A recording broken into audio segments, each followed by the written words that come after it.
जरा सोचिए, एक देश के मौजूदा राष्ट्रपति को एक विदेशी सेना रातों रात उनके ही घर से उठाकर ले जाती है।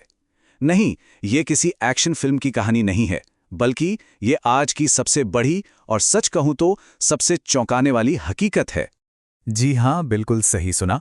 एक सिटिंग प्रेसिडेंट को उनके देश से पकड़कर सीधा अमेरिका ले जाया गया है। इतिहास में शायद ही ऐसा पहले कभी हुआ हो। तो सबसे बड़ा सवाल यही उठता है कि आखिर ये हुआ कैसे?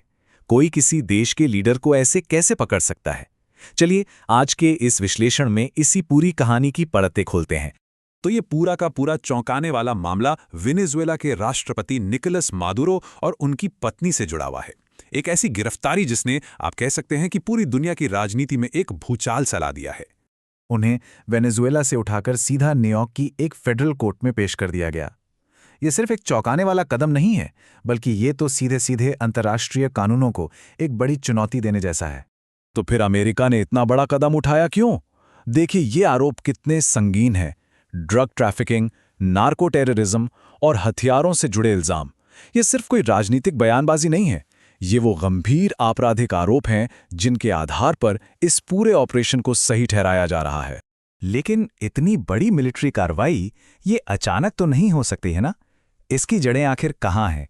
इसका जवाब हमें उस संकट में मिलता है जो वेनेजुएला में कई सालों से पनप रहा था। जरा इस टाइमलाइन पर एक नज़र डालिए।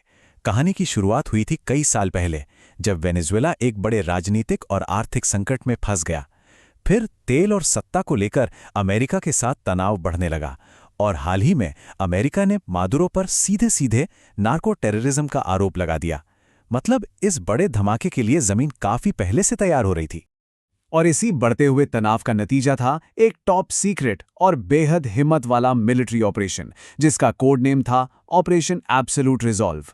तारीख थी 3 जनवरी 2026। जगह वेनेजुएला की राजधानी कराकास। इस ऑपरेशन का सिर्फ और सिर्फ एक ही मकसद था, निकोलस मादुरो को पकड़ना। मिशन का टारगेट बिल्कुल क्रिस्टल क्लियर था। तो सवाल यह है कि इसे अंजाम कैसे दिया गया?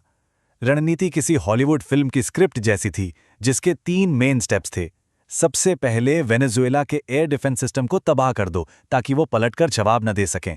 दूसरा, उनके बड़े बड़े मिलिट्री बेस पर बमबारी करो ताकि सेना कमजोर पड़ जाए। और फिर तीसरा और आखिरी कदम, एक जबरदस्त जमीनी हमला, ताकि स्पेशल फोर्सेस तेजी से अपने टारगेट यानी मादुरो तक पहुंच सकें। इस पूरे हमले की कामयाबी का सारा दारोमदार जमीन पर मौजूद इन्हीं स्पेशल फोर्सेस पर था। और ये कोई छोटा मोटा प्रयास नहीं था, इसमें अमेरिका की सबसे बेहतरीन, सबसे एलीट यूनिट्स को शामिल किया गया था। और जब हम एलीट यूनिट्स की बात कर रहे हैं तो जरा इस लिस्ट पर गौर कीजिए। Delta force, army aviation, navy, air force, marines, अरे यहां तक कि CIA और साइबर कमांड भी इस ऑपरेशन का हिस्सा थे। मतलब ये साफ है कि एक पूरी तरह से प्लान किया गया एक इंटीग्रेटेड हमला था। अमेरिकी अधिकारियों के मुताबिक ऑपरेशन का सबसे अहम पल तब आया जब मादुरो हमले से बचने के लिए एक सेफ रूम, एक तरह के बंकर की तरफ भाग रहे थे। लेकिन इससे पहले कि वो दरवाज़ा बंद कर पाते, स्पेशल फोर्सेस ने उन्हें पकड़ लिया और बस कुछ ही मिनटों के अंदर उन्हें वहां से हेलीकॉप्टर के जरिए निकाल लिया गया। तो मादुरो की गिरफ्तारी तो हो गई, लेकिन कहानी यहीं खत्म नहीं हुई। इसके बाद जो हुआ, उसने दुनिया भर में एक नई बहस छेड़ दी। और इस घटना के नतीजों ने दुनिया को, आप कह सकते हैं कि साफ तौर पर 2 हिस्सों में बांट दिया। जो रिएक्शन आए वो बिल्कुल उम्मीद के मुताबिक थे, एकदम बटे हुए। एक तरफ वो देश थे जिन्होंने इसे तानाशाही के खिलाफ एक जरूरी कदम बताते हुए अमेरिका का साथ दिया, तो वहीं दूसरी तरफ कई देशों ने इसे एक देश की संप्रभुता पर सीधा हमला बताते हुए इसकी कड़ी निंदा की।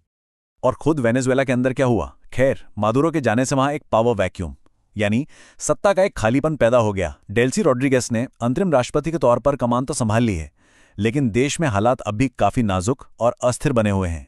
तो अमेरिका ने अपने इस मिलिट्री एक्शन को सही कैसे ठहराया? उनका ऑफिशियल बयान बस एक लाइन का था, ये कार्रवाई कानून का पालन करते हुए की गई थी।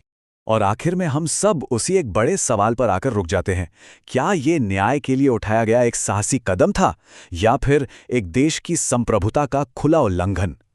ये एक ऐसी घटना है जिसने अंतर्राष्ट्रीय कानून की लकीरों को और भी धुंधला कर दिया है, और इसके दूर तक जाने वाले परिणाम क्या होंगे, ये तो अब आने वाला वक्त ही बताएगा।